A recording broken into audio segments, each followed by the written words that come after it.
Are you surprised what people can achieve sometimes? David Goggins claims that we're only using 40% of our capacity. There's a good reason for believing that. After joining the Navy SEALs, completing several ultramarathons on broken legs and feet, and owning the world record of most pull-ups, 4,030 to be precise.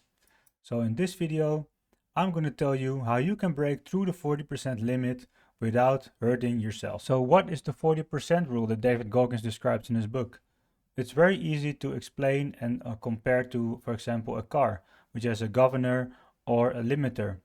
And when you push it too far, the limiter will kick in and will not be able to use the engine to the max of its potential because you will blow it up.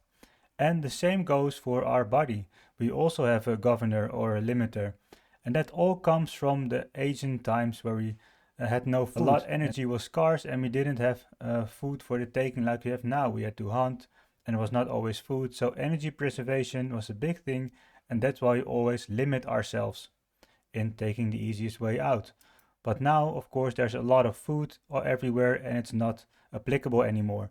So, and we still have the governor that's in place. When you take it too far, I agree, you can blow up the engine, and the same goes for your body. But there's a lot more that we can get out of our body and out of our own system before we blow it up. So how you break through the 40% limit? First of all, be realistic and don't compare yourself to David Goggins. Compare yourself to yourself.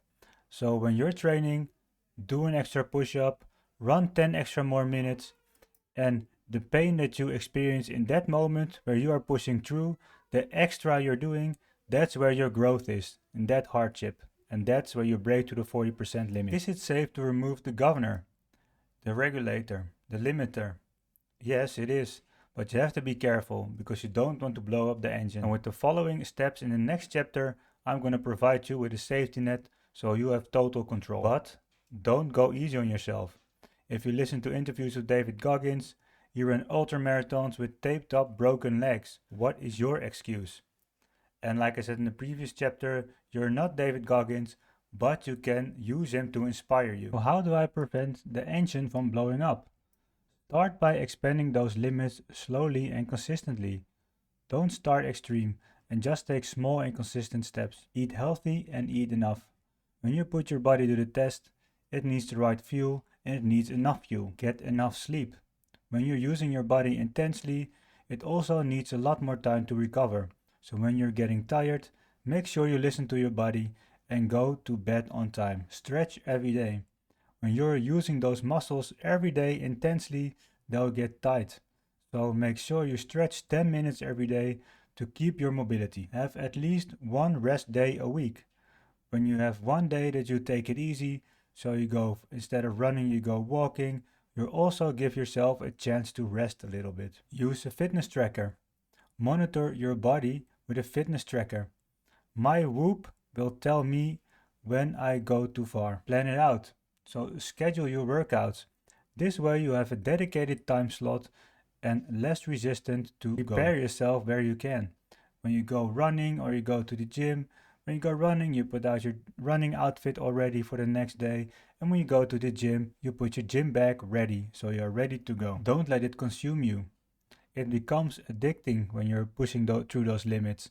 But don't let it consume you, and find a balance to make sure you don't forget your friends and family. When the mornings start early. So when you start the day strong by pushing through your limits, you set the tone for the rest of the day. And you will, as a benefit, save some time later on in the day. What are the benefits of removing the limiter? You're pushing yourself on a physical level, and that results in also pushing yourself on a mental level in almost everything you do. So for example, you're willing to have those hard conversations. You're willing to do that presentation for that big group, and you're willing to do that extra study because you are used to pushing yourself, and that is something you take with you when you remove the limiter. The beauty of this is that there is no end goal. You just keep pushing yourself to be a better version than the day before. So there's no limiting factor. And imagine what it does in 1 year, 5 or even 10. And if you feel lack of motivation, I really recommend you reading his book Can't Hurt Me. He is like a machine now. But the nice thing of this book is he also explains where he comes from.